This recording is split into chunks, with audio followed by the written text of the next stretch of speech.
Welcome everybody to another edition of Grow Stays Inside. Hello to all the people who are joining us today, but also hello to everybody on YouTube. We are today joined by Deacon Fred White of Mount Herman Ministries, and pretty soon we're going to be joined by Chelsea Baker from Lee Interfaith for Empowerment.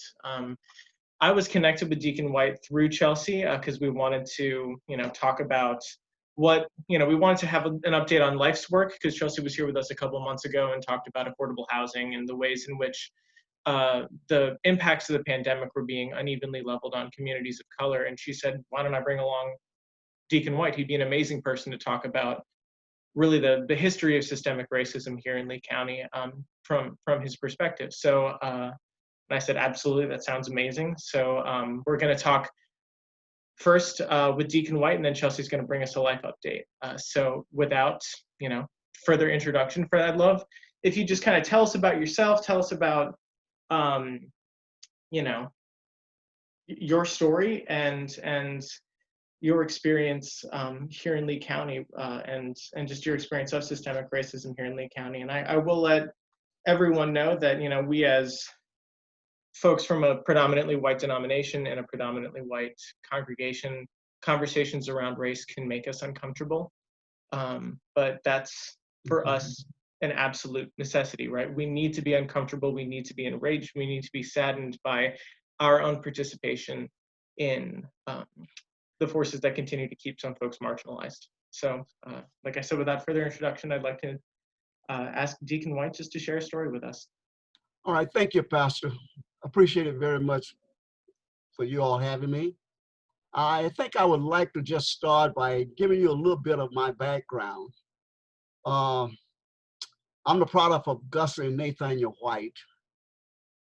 They were born here in Lee County in Fort Myers in the year of 1919, my father. My mother, 1921. My grandmother came here, my father's mother, at a very young age. And a funny thing, I guess my story is just about like everybody that is Black, born in America, living in the South, just about the same. But the uniqueness here in Fort Myers was that it was a fort. It had people, cattlemen really, that discovered, that brought about this community called Fort Myers. And it took place in a place called Pine Tuck. And I'm familiar with Pine Tuck because my good friend, James Cheney, grandfather or great uncle, Mr. Tillis, was the first Black to enter the fort and to live in Fort Myers. And I think that was around 1867. At that particular time, they lived off of McGregor Avenue, if you're familiar with McGregor. And that little place called Pine Tuck was bordered by north by Victoria Street, south by Edison Avenue, and extended over to McGregor, and east by Grand Avenue. So that little place is where everybody lived. The Tillis children actually lived on Edison's estate. And they got along fine until around the 1930s. I'm not saying that they had a whole lot of uprising, but they got along fine simply because the people of like, they were like kindred to one another. But when the settlers started moving in around 1930, they kind of pushed us out. They didn't want to be involved with speak on speak. I'm not going to use the word, but they did not want to be bothered with Black folks. And so we wound up on a place called Safety Hill. Safety Hill is now known as Dunbar. I went to school at Dunbar, so Safety Hill is now known as Dunbar. And I guess they probably called it Safety Hill because it was a little bit more safer for us to be there than where we originally started at in Pine Tuck. And to tell you a little bit, we had a school that went from first to 8th grade. And then eventually we got to the high school. But to bring you back into the climate of things, which my people didn't talk very much about. A lot of our history, a lot of Americans' history, a lot of the history that should have been told, as you full well know, was not told, because much of the Black history was left out of the history books that I studied. Much of the Indian history, all of the indigenous people and what have you, was left out. So I learned as I matriculated in age. My parents didn't talk, my grandparents didn't talk very much about what happened and this is important to me, very much didn't talk about what happened in the year 1924, around May, somewhere in May 24th, May 26th. There were two young men that were lynched here in Fort Myers. They very seldom talk about that. If you do your research, you can find out about it. But they was lynched simply because they went swimming with a white girl. Nothing happened according to many of the stories that were told by the Blacks. They took those boys and they drugged them behind their trucks down Cranford Avenue, across town, and they actually, I'm not going to go through the, but they lynched them. Miss Mary Ware, a little pioneer here, used to tell the story every year to her group in Mount Olive Methodist Episcopal Church. I have to pause a little bit because it was a sad time and we were not educated on it. My parents and my grandparents, they didn't talk about it much. I guess it was just that horrifying. But I do know, I picked up on little things that my mother used to do every time when I was of age and getting to be a teenager and stuff like that. I was, even into my young adulthood, she would always put a Bible on the front of my console in my car. And she would always have it on the 23rd Psalms. And I need not tell you what that is all about. And I would ask her, and she'd say, this is for your safety. But there were times that I questioned myself as to what was going on. But back then, you didn't ask a lot of questions of your parents and things, especially if they thought you didn't need to know. I guess they were protected us. I can tell you this much, growing up in the Dunbar area of Fort Myers, it was very, to me, unique because it was like family. Everybody looked out for one another. I can tell you this, I didn't come in contact with white folks at all during my elementary years, all the way through my high school years, except when I went with my mother and father to purchase goods downtown.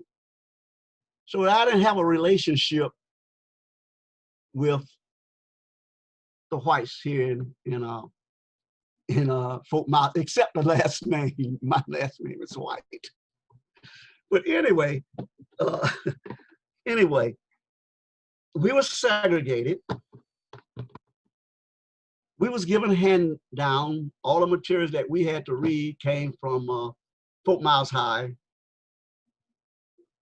And we were appreciative because at least we got the chance to learn.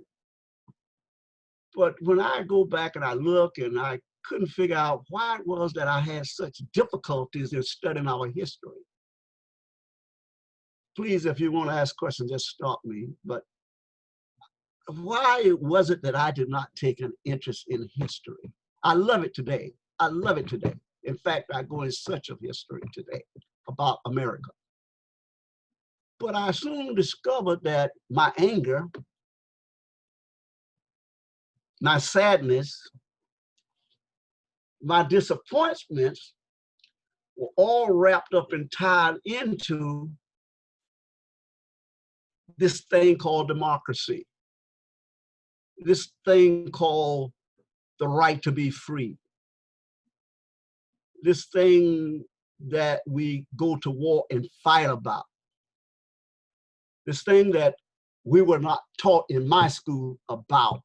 But yet in my senses, I knew something was wrong.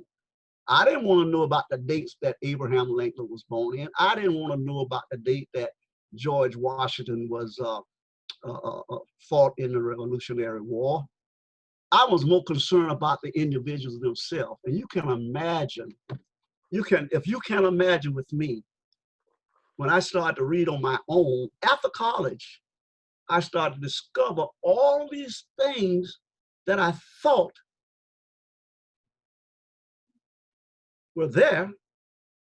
I had questions about, but couldn't get answers until I started going into research for myself. And I was amazed at the things that I learned that my people of color, my Black folks, had contributed to this country to this day.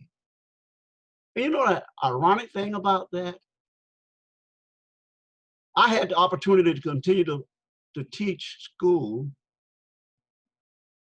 This is very ironic. And I could have went and got a deferment to go back into teaching because I took a sabbatical. But you know what? I wound up in Vietnam.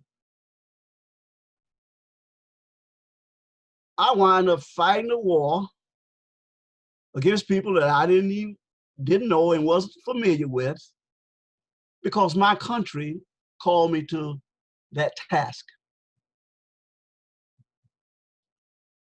And I'm still kind of, I get a little upset when I see the things that are going on. When I see the things that are put upon us as a people continuously over all these years, over 400 years, it makes you want to stop and think, what is going on? What is going on? But like I'm always told by my parents and others that instruct, you never give up. You keep fighting.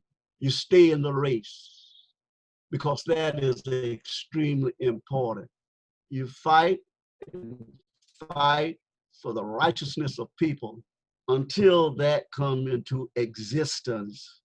And I think that, guys, I think that we are living in a time right now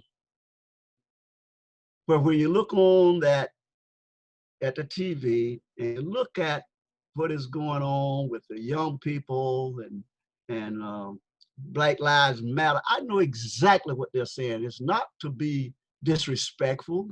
It's not to hurt anybody else. We're just simply saying our lives matter too. We've been in this game with you since 1692. We built the South. The South was built off our backs. I don't care what historians that of the other hue is talking about, but I like to read the historians of the Black hue and what they are talking about. And I compare them, and truth comes out. We built the South. I want people around me to understand, from the county commission to the city commissioners, that, hey, this stuff y'all are talking about, it has an effect on us. I used to go to the county courthouse, I don't go no more, and they had Robert E. Lee up on the wall. Now they got a bust of him on Broadway. But the man was not what they say he was. He never apologized for what he did. He committed treason. He was a graduate from West Point. He took the other route for his beloved Virginia. But he never, ever said he was wrong. He got a pardon, and when you get a pardon, you can't say certain things. I know that. But I don't know in my reading and my study where he ever helped anybody. And I can go on and on with that, with Andrew Jackson, Andrew Johnson, the whole list of things. And I'm so happy that now we're beginning to see, out of love, because it's not as violent as some would make it to be. When a movement gets started, and it's a positive movement, It is for the betterment of our democracy. You know what I think about all the time? I think about all the lives that have been snuffed out during slavery, during the Reconstruction period. Even when we came out of slavery, we started creating our own schools, teaching ourselves how to read under Reconstruction.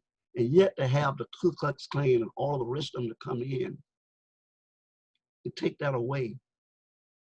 And then you find myself, my family find themselves here in Fort Myers, Florida, the county of Lee, named after Lee. I have no problem with that. I just have a problem with these monuments. I have a problem with that. And I think I got so much I want to say. You can't say it all. It has to be taught. Guys, I want you to know that I taught school for 36 years in the public school system. I taught school in an integrated system. I love my kids, black, white. I love them, and I really think they love me. I made sure that I had no biases. I coached basketball team from Fort Myers High to Fort Myers Middle School. Half and half. My kids were great. We got along perfectly. And that's what we have to think of in terms of moving forward. Moving forward. I came to the Lord in 1981, December 31st of 1981. Changed my complete life. Because I'm gonna tell you right now, I used to tell people this, and I probably mean it. If I lived in California, I would have been a Black Panther. More than likely, I would have been a racist kind of a person. I didn't see that in my parents and in my, but that's how angry I was. But the Bible says, be angry, but don't sin. But every opportunity one gets, they got to get in the fight. I got in the fight in the cities. In the early 1960s, I was at Allen University in Columbia, South Carolina. I demonstrated for that right. I know what it's like to ride the bus, back of the bus, and we broke that. And you know what I said? I said, we are on our way now. Man, we are on our way to make America live up to its true meaning, that all men are created equal. And we're back here again. When will it ever end? Here's my charge. Here's my challenge as a member of Mount Herman Ministries, to always speak the truth. And in the process of speaking the truth, to always study the history. Because one, I used to say this a lot. I used to say, if you don't know your past history, how are you going to deal with your present? And if you can't deal with your present, how are you going to project your future? But the other day I was reading and I ran across Jeffrey Robinson, and he said a little bit different. He said, if you don't control your history, you don't control your present. If you don't control your present, you can't control your past. That brings about a great understanding for me. We got to know our history, people, and we got to know the true history of America. So you won't have to have guys like me coming on before you and saying such and such a thing is this and such a thing is that. We have to tell the truth about our history, from the biblical aspect of the Bible all the way through to the history of this country. And I'm not the only one lost. There are many, many of my white brothers and sisters that are completely lost when it comes to their history and the misunderstanding, because the history has been distorted, been lied about, been untrue. That's when I think we will begin to see the difference. And I want to say this to the church. I say to our church all the time: study your history, learn your history, hate nobody, but get in the fight to bring about change. Because when you bring about change, for your people, you're going to bring about change for all people. And that's what's going to make America great. So I say to the church, we got to stop hiding behind the pews. We've been hiding behind the pews too long. Where is the church? Where's the church when God says, do justice, love mercy, and walk humbly before me? Where's the church? I grew up not knowing the church and didn't know that there were no blacks. I thought there were no black people in the Bible. Until I started learning and I started tracing the history. I grew up in the church thinking that when I was a little boy, and maybe that's why I dropped out, thinking that black people were already condemned because of Ham. That was a lie. Now I'm growing up and I'm 78 years old now, and I'm wondering, when is it ever going to take place where the church take its rightful place in this democracy? I recall and I remember vividly when they told Cain to just wait. Cain, you're rushing it, just wait. And I remember the book that he wrote, We Can No Longer Wait. We can no longer wait. And I'm saying that to the church today. We can no longer wait if we're the body of Christ. We can't act like we're doing the people a favor because I'm serving you the biblical things and I can see where you're coming from and here's what we need to do. No, we need to wipe out systemic injustices that are taking place not only in the criminal justice system, but in every system in this country. Instead of coming together, we're separating the schools. The schools are more separated today than ever before across the nation. But we got opportunity. I really believe nobody's going to change me about this. I really believe that God is working today.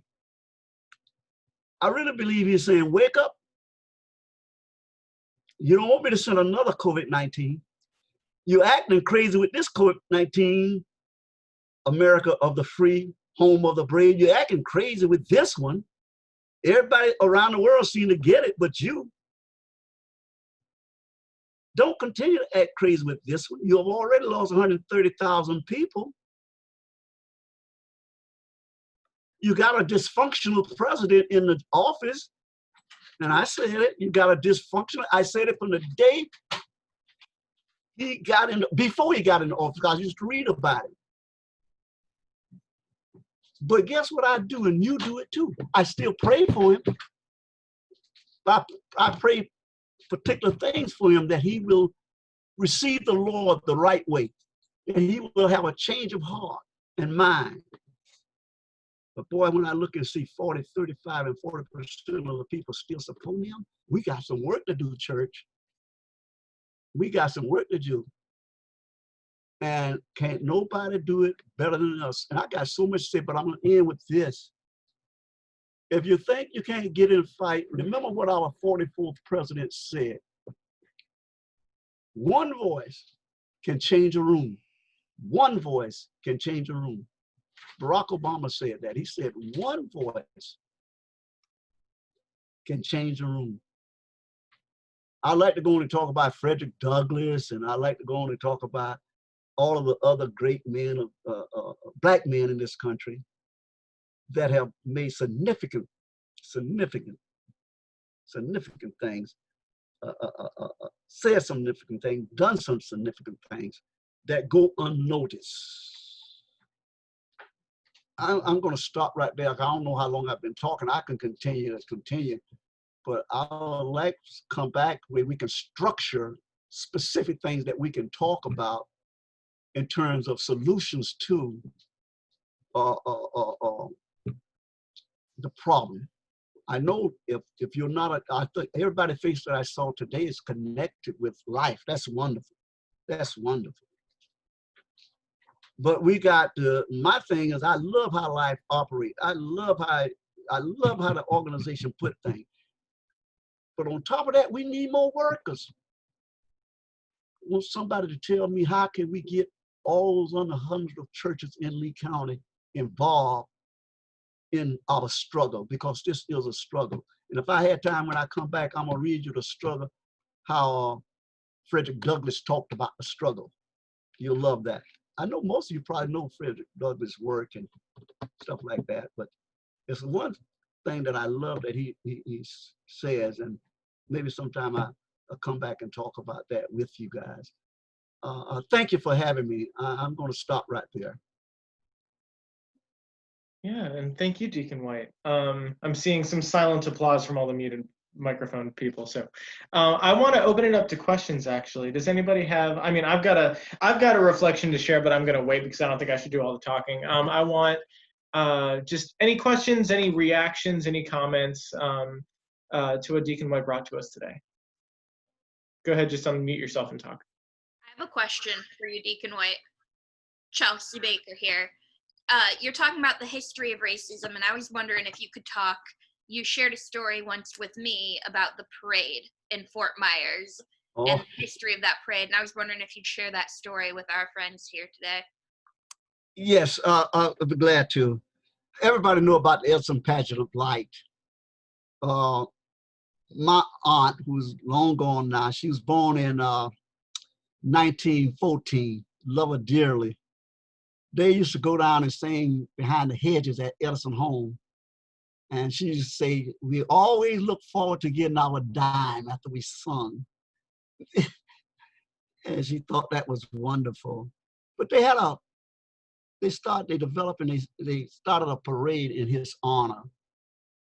And all the Northerners would love to see our band, the Fort Myers Dunbar High School band, come.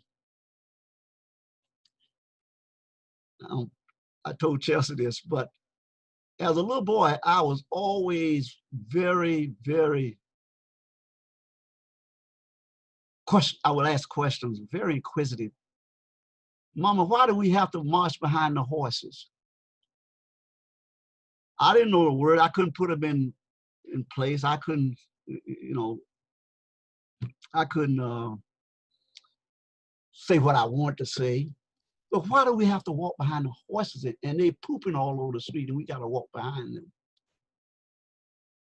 and be in their parade. And it was almost like mandatory we had to be in the parade from the higher beings, I guess.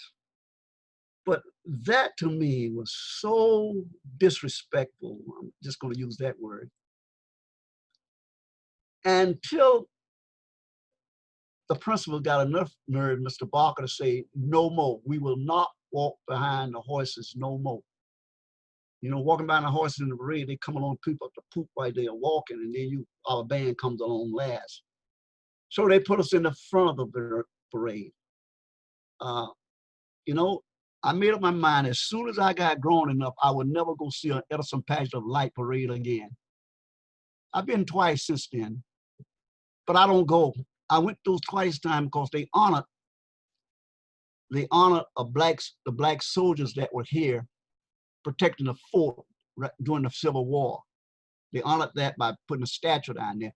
And thank God for Mr. Solomon at Edison Community College at that time, did the research.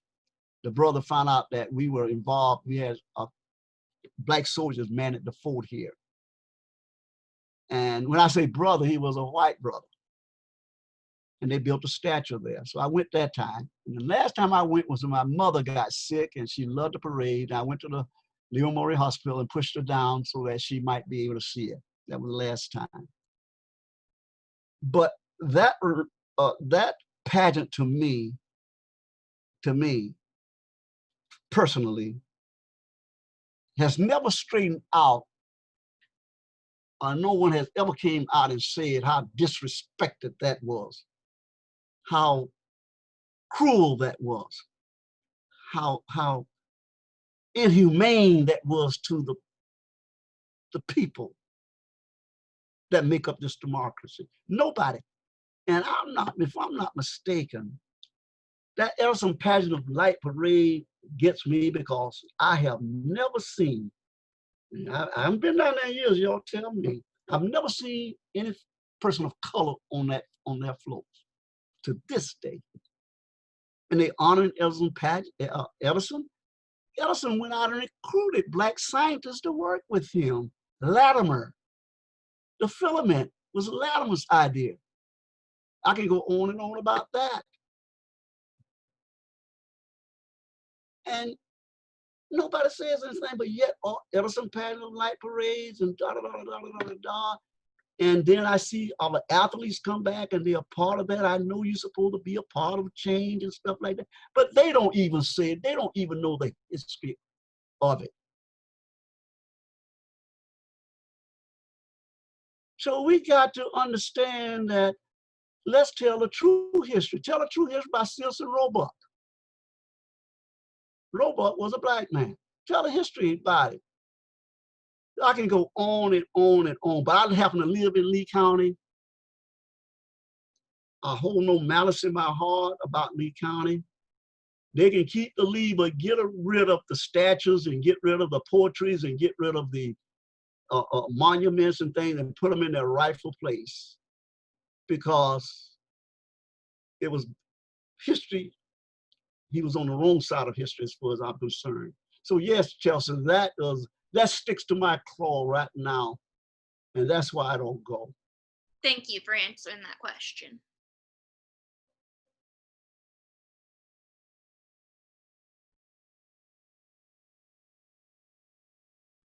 I've got just a momentary response, momentary reflection, just to everything you said, Deacon White, which is I'm also a Lee County native. I was born in 1993, so a bit later of a Lee County native. But man, it's you know, eye-opening, right? To it's one thing to know, it's another thing to kind of fully encounter how alien another's experience in the same county where I grew up is, right? Because like you're talking about how segregated the schools are. I mean, we were forced to desegregate by the state, I think, in the late 80s, and they were still in the process of desegregating in the late 90s when I was in elementary school. And you know, when you're growing up in that and you're 7, 8, 9 years old, as far as you're concerned, the only people who are in the community are the people who are in your school, right? You don't know any better. So like I may have had 2 Black children in my elementary school, like the whole school. It was mostly white and Hispanic besides that, but it's just, you know, for me, it's just it's a harrowing reminder, of course, to remember that, like, you know, you are part of the function of segregation, right, is to just erase people from their neighbors, and that is clearly on display here in Lee County still. And yeah, so thank you for bringing that to us.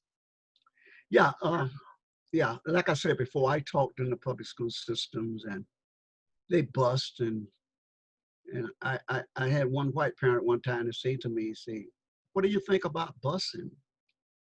And I said, "Well, busing has been a way of life with me in Lee County all of my life. I went to school with kids from Charlotte County, Point Carter, kids from Immokalee, Colliers County, with kids from LaBelle, Henry, with kids from Sanibel, Island over there, the Gabbins, with kids from Naples. So all of them had to bus past their high schools, past the schools, and come to Fort Myers to Dunbar. So busing was a way of life with us. So it wasn't any problem. And I asked him, "What is your problem with it?" He said, "Well, you're taking our kids out of the neighborhood." I simply said, "If you can tell me another way that we can get and bring integration in, then I'm fine with that. But I don't think you can tell me another way. So let's do that which is right." Well, I know and I believe at this time, everything is centered around the economy. Everything is centered around the money. You want to know how things operate, I say this from experience, just follow the money. Follow the money. I told him, I said, listen, if I'm in my family, if someone passes in my family and leave us a whole lot of money, I like to use this, a lot of money.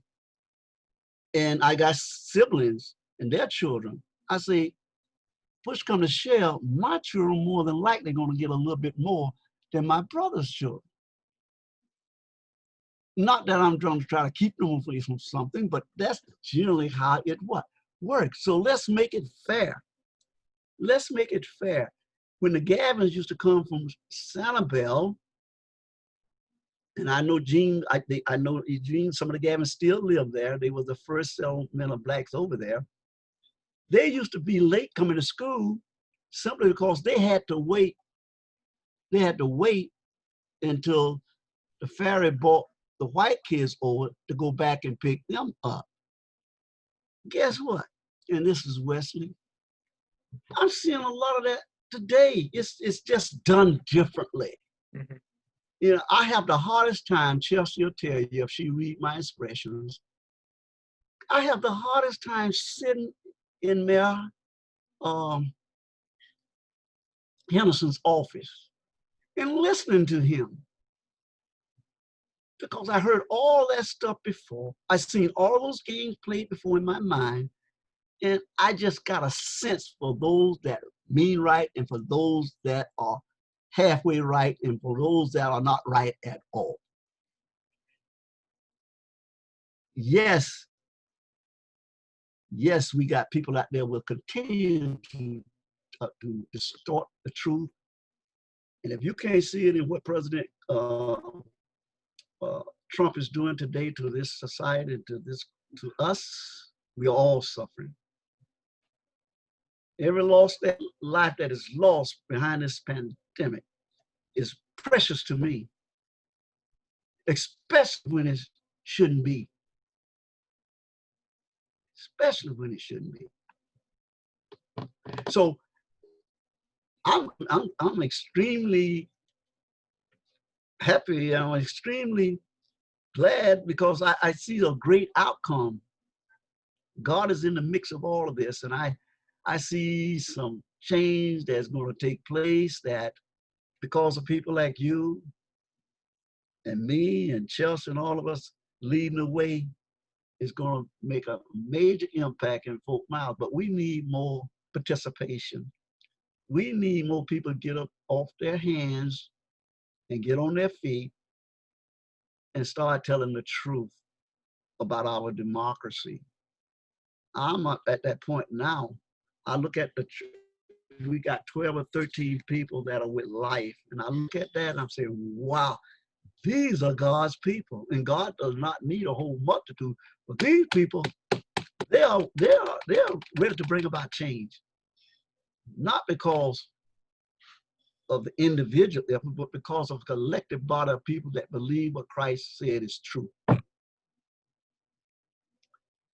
So don't, Wesley, if I could say to you, and if you notice in my talk, kids are so precious and they are so vulnerable. Racism, it's not born in them. Racism is taught. I worked with too many kids to know, and I felt they love, to know that they can love, they can be kind, and they can grow. I've worked with too many of them. It's just that this world that we live in, this systemic injustices that we live in, that creates all the problems, and no one wants to. Well, we are. Life is. We got to speak to it, and it got to come from the pulpits. I still say that, I'm putting it on the shoulders of the pastor. It got to come from the pulpit. And any pastor that want to say, well, I don't want to talk about that, or I don't want to involve my church in that, we'll meet up in heaven one day. We'll meet up in heaven one day, and we're going to have to answer. Thank you. Does anybody else have any questions for Deacon White? All right, looks like John Peck does. Yeah, I just wanted to reach out. to Deacon Fred and say thank you. I really appreciate your sharing your story. You and I are the same age. All right, all right. So, going back to the 40s and 50s and 60s, it's all part of our growing up and young adult years. And of course, I had some very different perspectives, but I also feel really blessed because I grew up in an anti-racist household. My dad grew up in northern Florida and Georgia, and we had a lot of family in Savannah. And though I grew up in New York, we used to travel back and forth during the Jim Crow era. And my dad would often comment about that and the injustices of it. I also was in the military, served in the Marines in the early 60s, and had my first personal incident of racism as a lay volunteer in a church in North Carolina where I was stationed. Mm-hmm. That was pretty eye-opening, and I also had my eyes opened about Uncle Sam and the stories we were being fed. And I knew the injustices and wrongness of our being in Vietnam back in 1963 and 64. Mm-hmm. I was blessed to have gotten out of the service in December of 64, so I missed being shipped over there. But anyway, my wife and I have been involved in anti-racism work ever since where we've been. So thank Wonderful. you. Appreciate Thank you for that. May I ask you a question? Yes, sir. When you was confronted with that in North Carolina, how did you handle it? Well, it's kind of an interesting story. We were active in an Episcopal church back then in Jacksonville, North Carolina. We went up to Morehead City on a weekend, and we saw this black Episcopal church, which was news to me at that time. I wasn't aware of black Episcopal churches. Of course, it was an AME church, and we were looking around, and the pastor came out, a man by the name of Adolphus McCarthy, and Reverend Adolphus invited us in for a conversation, and we talked, and we were advisors to our youth group. And anyway, long story short, we wound up inviting their youth group down to our youth meet with our youth group in Jacksonville, and announced it to the church, and had our rector's support at the Episcopal church there. And they came the afternoon for their group to come down. They showed up at the church, and not one white member of the youth group showed up. Thank you. It was devastating. But I just want to say something. Since both of us served in the military, and I think I may mention the fact that I went to school, all segregated schools, even college. My first encounter as a whole with my comrades was interesting, but over a period of time, especially in Vietnam, you couldn't find a closer group. Zajaks and the Kowskis and all of the ones that I remember to this day. I have not seen them. We built a comradeship there for that year that I haven't matched since I left, and that was even with, I'm a member of the Gideons, and that wasn't even that the Gideons didn't even match that. So that military comradeship in combat, it got a way of bringing you together and bringing you together close, and even understanding on one another with still remaining true to your way of thinking, etc. When I say way of thinking, hopefully we change that. When I'm saying way of thinking about the survival of each other, how to look out for each other. Amen. Yeah, thank you, sir. I haven't seen that match nowhere else. Yeah.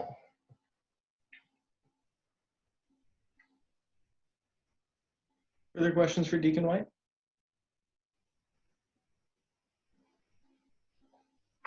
Did I run everybody away?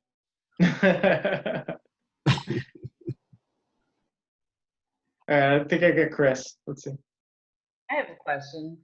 I moved here in 1984 and started teaching at Suncoast Middle School. And our students were from North Fort Myers. Mhm. And then we had several buses who came from Dunbar. Mhm. I don't know how long they had been coming. I didn't really notice any problems between the kids, but I know that there were undercurrents all the time. And I just wondered if you have an opinion on what was going on at that time when the kids started to be bused from Dunbar.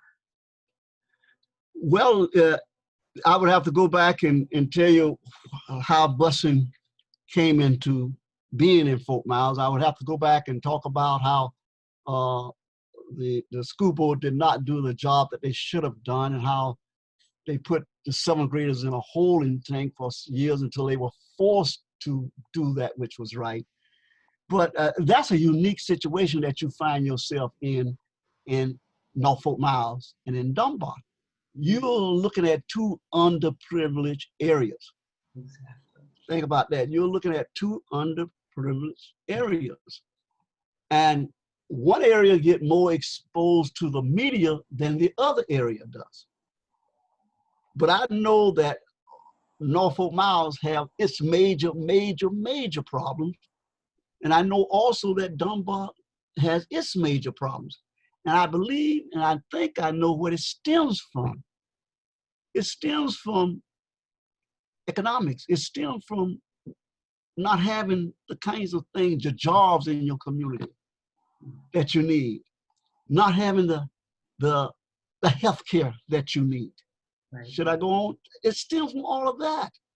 And that's underprivileged. And you have a right to affordable health care. You have a right to health care, period. I wanted to go further than affordable health care, to tell you the truth. I want to do like Sanders. I want everybody to have health care. Yes.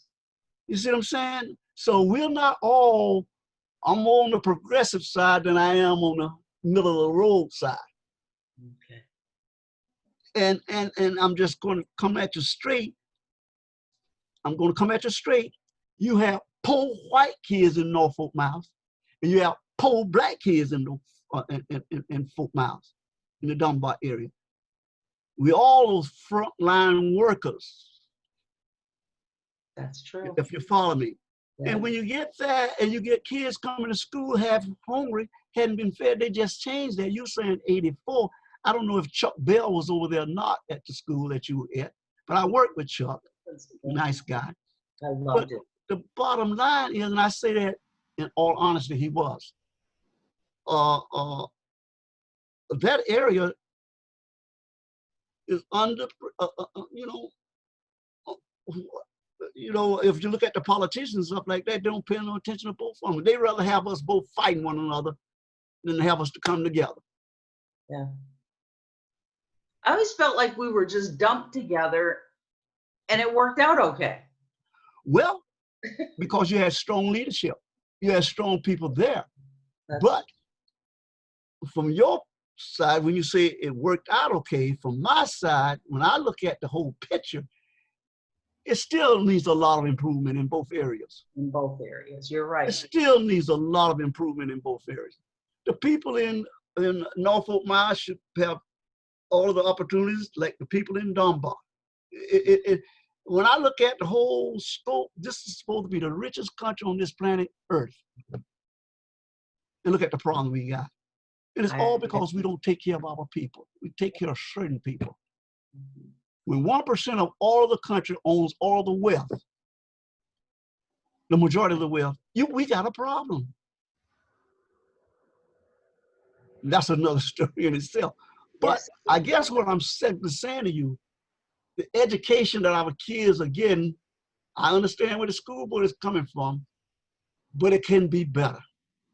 Always. Thank you. The bowlers have their hand up. And then we are approaching 3 o'clock, which means Deacon White won't be obligated to hang out with us anymore. So we'll go with the bowler's question, and then Deacon White, you can offer any closing stuff. You mentioned reading something to Frederick Douglass wrote, and then we'll get a life update from Chelsea. Does that sound good to everybody? And then we'll adjourn. So let's go with the bowler's question. Well, and my question was, Deacon White, you indicated that you really, I think you're saying this really is a different time in our history. Yes. That you sense there's something else happening right now with COVID, Black Lives Matter, everything. There's something happening. Yeah. I was hearing this morning, listening to a podcast talking about how we are really a developing country. And the question is, what's developing? That's just, I want to push you a little bit. Do you really think this is different? We're not just playing the 60s again or something? Is there something different? In my spirit, yes. I tell you what I see is different than anything. I'm so proud of our young people. When I see multiracial, when I see white, Black, Hispanics, brown folks all over the world, and specifically here in the country, when I see them in the streets demonstrating, I see more whites than I see Blacks. There's a difference. I've never seen this before in my lifetime, have you? There's a difference.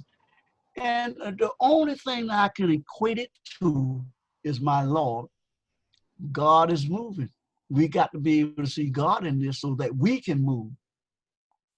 When I go back and I read Isaiah 18 chapter, when I go back and I look at Zephaniah and what they're saying, God is real. And he's moving in ways, and we got to get back on the track. When I say we, I know we're on the track, hopefully. But yes, I really think that this time is different. I don't think there's going to be a time. I was in the demonstrations in the 60s, civil rights movements and all that. I was in the integration here, working with the NAACP and all of the other things here in Fort Myers, Lee County. But this is different. The things that we have taught our young people, they're going to make us realize that it's either a lie or you do the truth. And they are moving in ways that they can't be stopped. I don't think it's going to stop.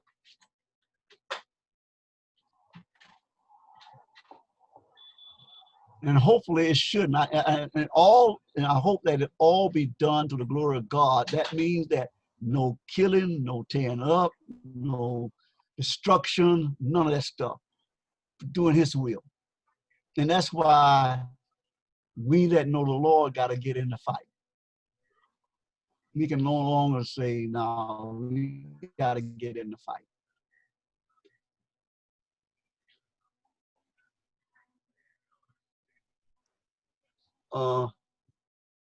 Pastor Wesley? Hello? I'm back. Yep. Oh, did you say I was supposed to say something or do something or what? You are welcome. Now that we're through the question session, you're welcome to offer any closing words, parting thoughts, anything that you want to leave us with before we move. Can I leave you? You say you will read something by Frederick Douglass. Can I read something to you? Yes, please. I'm sitting at my computer and I pull it up. I'd like to read this to you. This happened in 1857 when Frederick Douglass was speaking to a West Indies emancipation group. And he said these words. He said, understand, if there's no struggle, there's no progress. Those who profess to favor freedom, yet deprecate agitation, are men who want crops without thunder and lightning. They want the ocean without the awful roar of its many waters.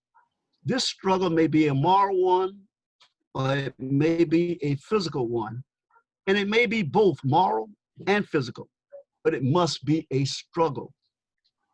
Power concedes nothing without a demand. It never did, and it never will. Right on. Thank you for being here, Deacon White. It was a privilege for us to have this conversation with you. So it's been extremely right. meaningful. Thank you. Thank you All for having me. Absolutely. I'm going to turn it over to Chelsea Baker, who's going to give us a bit of exciting news about life and kind of tell us what they're up to. Chelsea, you want me to stay on? Sure, I'm going to keep it under a minute. I'm not going to give you all an issue update with life. I think that you stay up to date with your team leaders and do a good job with that. I will say that we had a call earlier today with close to 500 people and a state attorney from Tampa who was making a commitment around civil citations, and the data came up for Lee County. And in Lee County, Black children are still 50% more likely to be arrested than white children. White children are given a diversion, and Black children are thrown in jail. White children get help not to reoffend. Black children are branded with a criminal arrest record. And when Deacon White first told me that story about marching in the parade, I'm going to use your words here, Deacon. He said to be treated like the shit on someone's shoe is not how people ought to be treated. And yet in our community, children are being branded with a criminal record. And so with his call of get in the fight, there is a fight raging. And if war is what brought people together years ago, there is a war on our street. When Black and brown people are being executed by our police force in broad daylight, there is a war raging. And it comes to white folk to decide either to pick up their cross and get involved or to lament within their pews. And so the call of justice continues, the work continues. It's not glamorous, it's not pretty. Most of the time it's not even fun. But the work will continue and the fight will continue and progress will be made. Because when I look at my niece growing up Black in America, I know that her reality is very different than the reality of Deacon White. And I know it's because of his labor and his work and people who were committed to justice years ago, making her reality a little bit better. And as she grows up, I know that her children and her grandchildren will have a better future because of the foundation we're laying now and continuing to build.